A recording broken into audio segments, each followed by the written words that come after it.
walk into this room at your own risk, because it leads to the future. Not a future that will be, but one that might be. This is not a new world.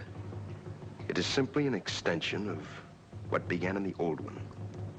It has patterned itself after every dictator who has ever planted the ripping imprint of a boot on the pages of history since the beginning of time.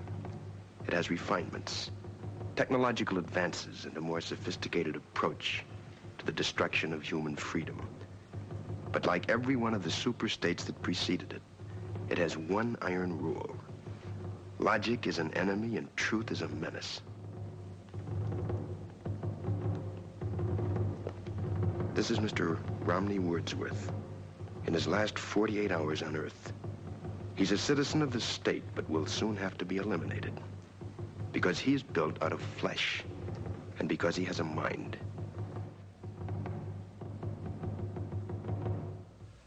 You've been under investigation, Mr. Wordsworth, for the mandatory period of 1 year and 11 months. You're found to be obsolete. The purpose of this hearing is to make a finding in the matter and make a sentence accordingly. Do you understand that, Mr. Wordsworth? Your occupation, Mr. Wordsworth? A librarian, sir. A librarian. Having to do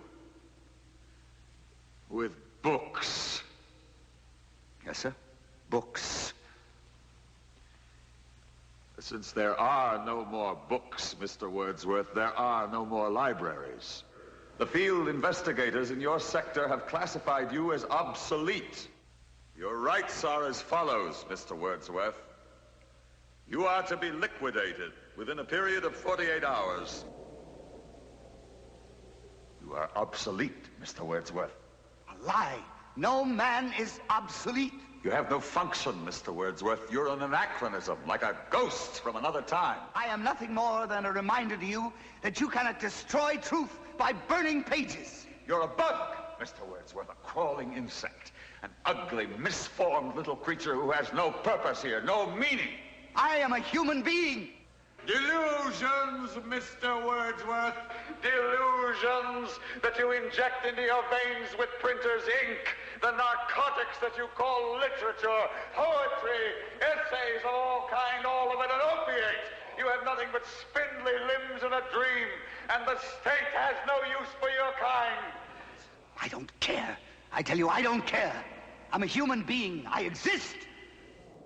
And if I speak one thought aloud, that thought lives, even after I'm shoveled into my grave. The Chancellor, the late Chancellor, was only partly correct. He was obsolete. But so is the state, the entity he worshipped. Any state, any entity, any ideology that fails to recognize the worth, the dignity, the rights of man, that state is obsolete.